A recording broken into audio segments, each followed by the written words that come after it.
All right, welcome to Cloud and Clear. I'm Adam Massey, VP of ISV and Marketplace Sales here at SADA. As you all know, Cloud and Clear is our favorite podcast where we interview customers and partners and talk about trends in the market and trends in cloud overall. I'm honored today to have Steve Walden from Incorta joining me. Steve, welcome to the show. Hey, thanks for having me, Adam.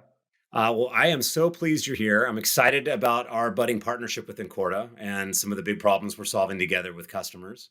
So I'm excited to kind of dig into that today. I want to learn more about how you guys look at the market, customer trends, and also just about your journey with SADA and Google.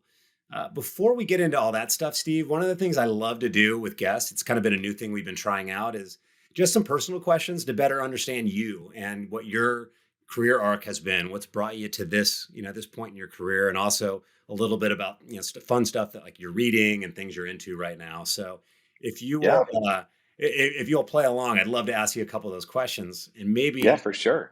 yeah, awesome. And maybe just like start off at the top. So tell me a little bit about the career path that led you to this current role and also about your current role and what you do at Incorta. Yeah, sounds great, Adam. So at Incorta, I lead two things. One is our global partner channel. So it's both technology alliances as well as channel partners and systems integrators. The other side of things is I lead our corporate strategy as well, which gives me really broad exposure across the business. And yeah, really maybe non-traditional career arc, although maybe it is. I've been involved really in every part of software businesses from when I got started 30 years ago. So direct sales roles, sales engineering roles, product related roles, partner roles. And I've done it both as individual contributors as well as leadership across all of those, including general management roles in really large companies. And one of the things that I love most about it is, being engaged with our partners gives me really broad exposure across every aspect of our business because partners are sometimes looking for great integration points, which pulls me in on the product side. On the go-to-market side, obviously that's a big part of what we're doing with our partners every day. And so I get pulled into a lot of sales situations, marketing, et cetera. So, really broad exposure to the business. Yeah, that's awesome. I've actually been a sales and alliance leader for a big chunk of my career as well. So I know that role well. I didn't have the ability to have the corporate strategy piece in, but I think a lot of what we do informs that for sure. If you were to go back and to your 25-year-old self, like what professional advice would you give 25-year-old Steve? Yeah. Boy, what a knucklehead 25-year-old Steve was. But I'll give two. Is first, you're going to learn a lot more from failure than from success. And I'll give you just one quick snippet. Worked for a company, and the CEO was a bit of a nut around contracts. And what I mean by that is when we got contracts, we would FedEx them out, 2 copies, wet signatures. He'd get them back. One would go in a locked file drawer in the office, and the other one would go into the safe deposit box at the bank, because he knew that one day we'd sell the business, and really the value in the business was that collection of contracts.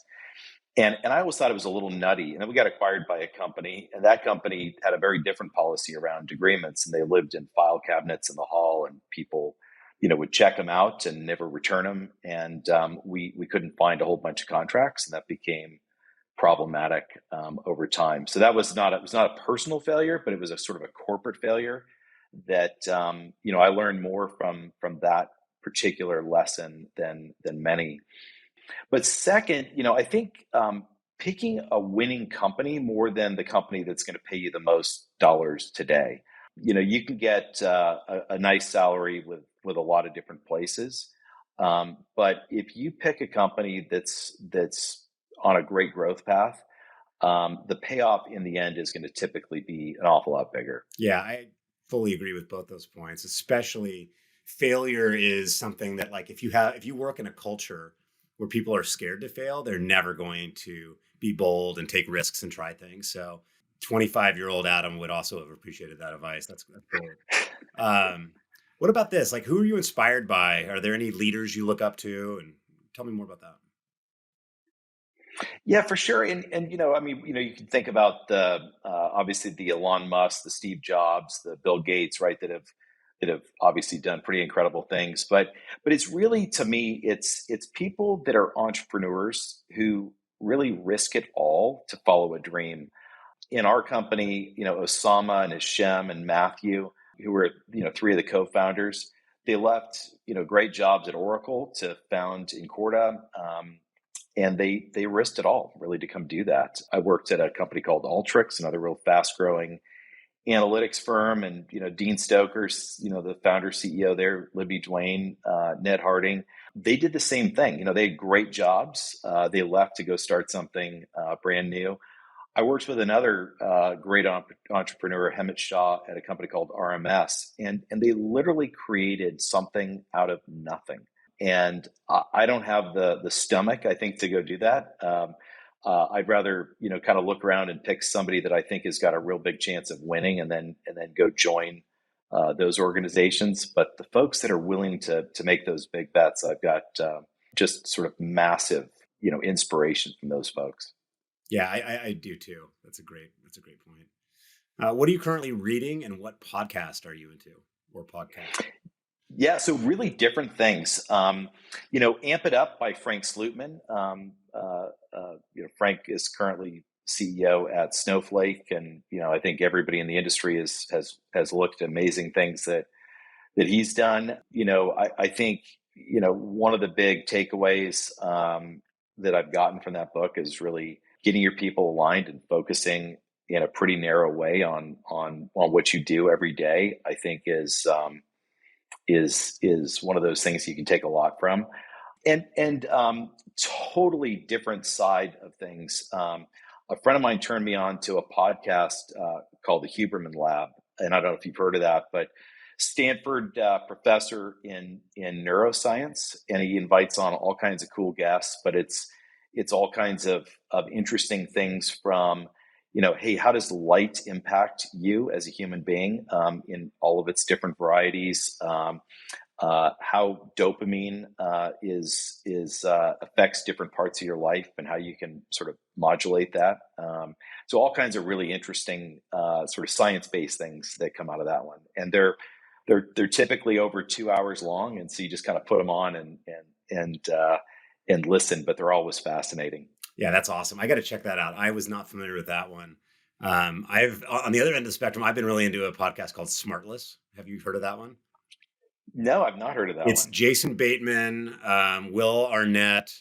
Oh, and I'm blanking on the third guy's name. And they just have amazing guests on, but they're so funny to listen to, like three old friends. And it's very light. So if you ever need like something just to kind of like reset, that it's a good one. Well, I'm here in Newport Beach, California today, and it is the home of the original Banana Stand. Right. So I know those guys were on Arrested Development. So that's awesome. Yeah, it's a great podcast. You'll become addicted. It's hilarious. Awesome. All right. Well, I think like before we get into some of the stuff around our partnership, I'd love to just talk about Incorta a little bit. So you guys are in such a fascinating space to me personally. Like I see data as becoming one of the most important things from a technology perspective. How do you unlock it? How do you leverage it? How do you create competitive advantage with data? That's not a new concept, right? Like people have been tackling the problem ever since I've been in software, which is like almost 25 years now. But you've seen like these evolutions of it where as technology evolves, new practices, new approaches come about. I remember the cube, my first early days at Oracle, and then data warehouses have been something that have been huge, and now people are trying to replace data warehouses. And there's so many different approaches to managing data, but really getting business value from data. How do you guys see that trend and the evolution of that, and specifically like in the context of Incorta, because you guys have a very innovative solution that solves a lot of these problems around complexity and usability for customers. Yeah, we do, and I think maybe first and foremost, as we think about that word data, it comes in a whole bunch of different forms, and the analytical techniques that you need to apply to different kinds of data starts to look pretty different. So for example, if you've got quote unquote big data that comes largely as a massively long single table, the analytic tools that you'd put on top of that would look really different than something where you've got a bunch of independent tables that are joined together in a variety of different ways. And and so when we think about this, I mean, a great example would be a company like Meta, Facebook. They invented Presto as a technology, and it's capable of analyzing truly massive amounts of data. But when they got into, hey, we've got financial data that lives in an ERP system, and we want to analyze it, that data is scattered across. In the case of you mentioned your background from Oracle, it could be scattered across literally tens of thousands of different tables. And joining tables becomes something that most databases are not very good at. And so, one table to another table, not so bad. But you start to get into, many tables, and that becomes a really big problem. So the solution to that historically has been, let's create a data warehouse and let's flatten the data in some way so that the query engines can kind of keep up with that stuff. So, like the premise though is different tools for different kinds of problems. And if I boil down really where we play most often in organizations, we really are a modern platform for ERP analytics in those companies. So, it's certainly ERP data. It's often joined with something else. So, your finance system can't be completely disjoined from your CRM system, which often is not, leveraging the same set of technology. And the reason for that is the data that people are analyzing out of these systems has some very different attributes than other kinds of data. So if you're sitting in a finance and accounting team, you typically need essentially real-time access to the data that's in the ERP, but you can't query the ERP directly. It's too slow. So you want data that's fresh. You've got data security needs that are really different because the data that lives in an ERP is the most sensitive data that most organizations have. All their finance data could be their HR data sitting in these systems. And so being able to mirror the permissions of the source system in real time becomes, a pretty critical element that most organizations would desire. The ability to have access to all of the data. So if you think about typical data warehouse design, you're not pulling all of the data from the source systems because that wasn't part of the initial requirements. And so you've got subsets of the data, subset of the columns, subset of the tables, and you may need all of the data. And again, you mentioned Oracle. So, things like subledger detail that people want to be able to prove the number at the top of the sheet matches all of the data. That's another really critical element. This concept around hierarchies, and there's hierarchies in finance data, but maybe the simplest thing for most of us to understand would be HR data, right? So I report to our CEO, Scott Jones. If tomorrow I got layered in the organization, I reported to somebody that reports to Scott. You'd have to make a decision in a data warehouse. Manager 1, manager 2, manager 3, how many levels of hierarchy do you want to have? And if there's a change, you get to re-roll all of that and write out new values in those columns. Whereas in the analytics that customers want to do on ERP data, they want to be able to just, when a hierarchy changes, which they do all the time, all the data just flows through in the right kind of way. And those are some of the attributes that make ERP analytics very different from, analytics that you might do in a typical data warehouse, because you can't really get those things inside of a warehouse. And that's really where we play today. So, really big organizations, I mentioned, Facebook in that list, Comcast, Best Buy, Apple, Starbucks, many others are using Incorta today.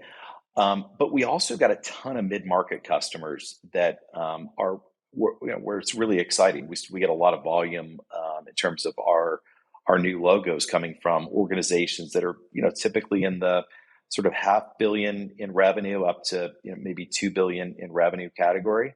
And so you don't have to be the world's largest organizations to use Incorta. That's awesome.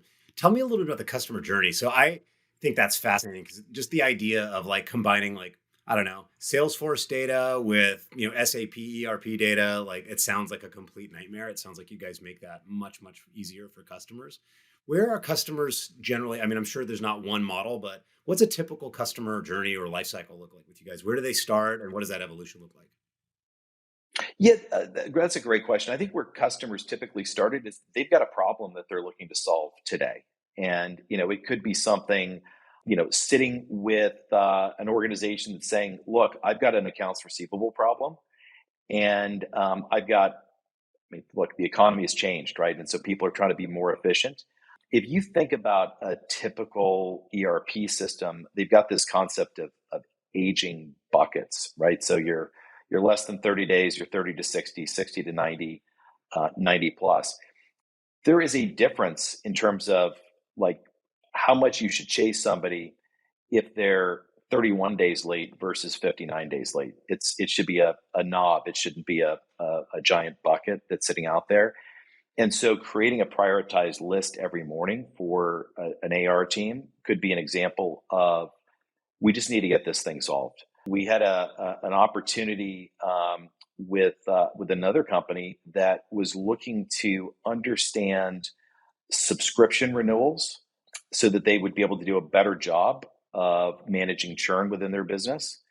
And the data warehouse team told them it was going to be a 6-month project, and they came to us, and we were able to do a POC that got them to the answer they were looking for in 6 weeks. And so those are the kinds of places where we start.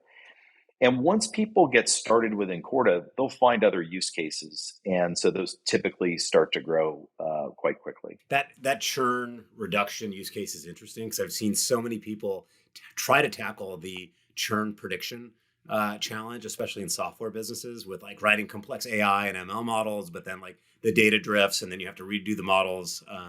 That's a really cool use case that you guys actually enable very quickly.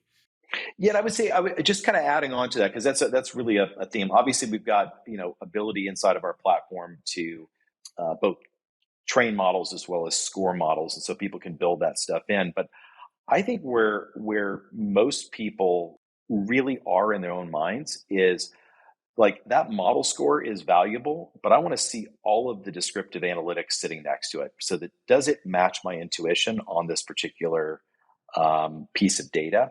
And so whether it's people trying to predict churn or it's people trying to predict by store, by SKU, how many units will be on hand on a given date so they can figure out how to maybe reallocate the supply chain a little bit. Those are great use cases, but I don't think that the model in and of itself in isolation is what most people are looking for. No, it's about business outcomes, right? It's about how do you solve a business problem quickly, efficiently, and in a way where you're not doing strange and unnatural acts to get there that aren't going to be useful 6 months from now, right? So Yeah. the ability to learn your platform, build a foundation with it, and then go tackle a bunch of different use cases is incredibly cool. Yeah, that's really useful. I mean, I think that's another cool thing that I'm excited about our partnership in is our ability to work together to go solve customer problems in this whole data domain where people are trying to get to outcomes. And that's, what I think we share in common, which is great. Yeah. So, I mean, looking back, I mean, we started working together really first in the context of Google Cloud and Google Cloud Platform. Can you share just like a little bit about like what led you guys to pick GCP and what that journey's been like for Incorta? Yeah, great question. And obviously, there's a lot of choice out there as to what to go do. So we're a reasonably small organization still, under 100 million in annual recurring revenue. And that, one of the things that leads to is we can't be on everybody's cloud as our initial offering. And so we had to pick one.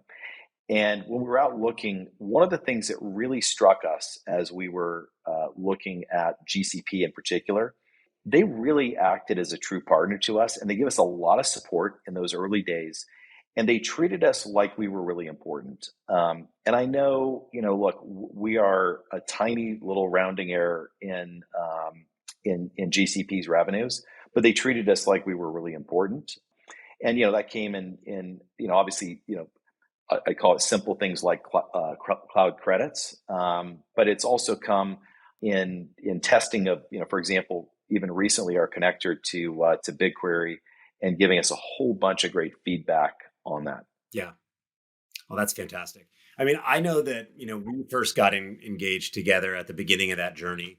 As obviously we work very closely with Google, and we started working with Incorta. And I think one of the things I've loved about our contribution to the journey is just, helping you guys with getting to the outcomes with GCP faster, helping you optimize, and really like helping give you that white glove support to not only get onto the platform successfully, but then grow and tackle, the emerging challenges that just come up.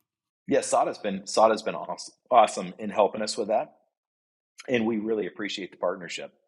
Yeah, I know that one of the things that, our teams are working on together is we recently helped create this new query. I know you guys rely heavily, your architecture is very GKE centric. So I know we helped you guys create some new queries for your GKE cluster, really with the goal of helping to make real-time pricing decisions that will ultimately determine like customer profitability on your platform. Anything you can share on that? That's a really cool use case. Again, I think there's a lot of technology involved, but I love just kind of focusing on the business outcomes we're trying to achieve together. Yeah, which is great. The whole problem that we were really trying to solve for is in our new pricing that we've just rolled out. Are we going to lose money? I mean, that's really at the core of it, and being able to understand on a per customer basis what our costs actually look like, so that we could optimize the pricing. Because current environment, we need to make sure that our product is attractively priced, but we also, at the same time, want to make sure that we build ultimately a very profitable business. And so the work that we've done together and that you've led has been able to give us, a lot more insight into what our true costs are, and flying blind when you're trying to understand that is obviously quite painful. So great work there, and we're just getting to the finish line on that project, and it's been amazing. Yeah, thank you. And I'm excited about it also. And I think also, like, I look at the state of our partnership as we're early in a multi-year journey, right? Of not only helping you, maximize optimization and utilization of GCP, but doing more things together, both in terms of like Incorta as a customer, but also as a partner. When you think about like our relationship, that's the other piece I get excited about is how can we as a services partner, a leader in Google, like Google Cloud's ecosystem, go drive more customer use cases, acquisition, and then also growth with Incorta through the platform. So, one of the things we've talked about very publicly is like the innovation and the investment we're doing in data and analytics as a services practice for SADA. Now, as having Incorta as an alliance partner of ours, you're part of our quiver of solutions that we can take to customers. So we see this customer lifecycle on our side where customers come to us and do their initial migration to or build out on the platform. And then they're in this position, kind of much like you described on your side, where it's like, what are the other use cases we can go unlock and optimize?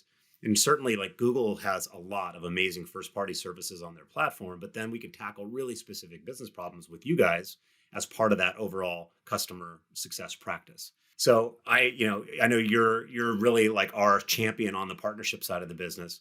What does the next chapter of that look like for you? Like, what do you think success looks like for SADA and Incorta together as you look forward into the future?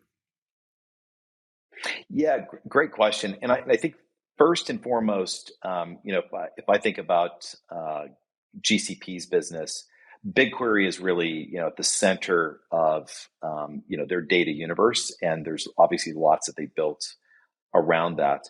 I think first and foremost is just understanding what BigQuery is really good at, what Incorta is really good at, because they tend to be good at really different things. And just making sure, as you said, as people are on that journey, that they're not trying to solve a problem with Incorta, they'd be better suited in BigQuery and vice versa. And so I think as the partnership gets rolling and we start to be able to share with SADA's customers the capabilities that are Incorta for those users, typically sitting in finance departments, but analytics folks that are looking at access to ERP data that's often blended with CRM data and other data. I think we'll see a lot of excitement from your customers, and they'll see how we fit. I am really excited about the SADA customer base. You guys have got amazing customers, and not just an amazing customer list, but you've built great relationships with those customers. And so I think it'll give us an opportunity to have those conversations about why Incorta's analytics might be different than analytics that they've worked with in the past. Yeah, and I love that clarity around use case, especially with respect to BigQuery, because a lot of our customers are jumping into BigQuery and they start down a path that might be better optimized for complementary tech like yours around it. And so when I think about, what the next 6 months look like in terms of our partnership, it's just equipping our sellers and our customers with really good understanding of what are those use cases nobody better than Incorta can solve, like that are ideal for your platform. Because then it's like that's where you get really quick wins and hopefully expose a lot of our customers to you for the first time, and they can begin their growth journey with you. So I'm super excited about that. Yeah, for sure. Awesome. Well, I think that's all we've got for today. If you have any final thoughts, Steve, I welcome them. I'm excited about the partnership. I really want to just thank you for joining us and for getting to know you better and learning about some of those personal things, as well as like your career journey and some of the excitement we have mutually about Incorta. No, Adam, first off, thanks for having me on the podcast. Really appreciate that. We're super excited about our partnership with SADA. You guys have been an awesome partner so far. Getting to this profitability by customer has been, something that's been on a lot of our plates. So we're happy to get that to the finish line. But I think just generally, in this economy that we've moved into, every company is looking for ways to drive greater efficiency. And so, as we're all thinking about how we can add value to our customers and our partners, right? Driving efficiency is one of those. You've helped us with that on the pricing side. The migration to the cloud is certainly one of those areas where I think most companies are looking to drive more efficiencies by the continued migration of applications and data to the cloud. And really appreciate working with you and the team at SADA. Yeah, no, thank you so much for being an amazing customer and partner.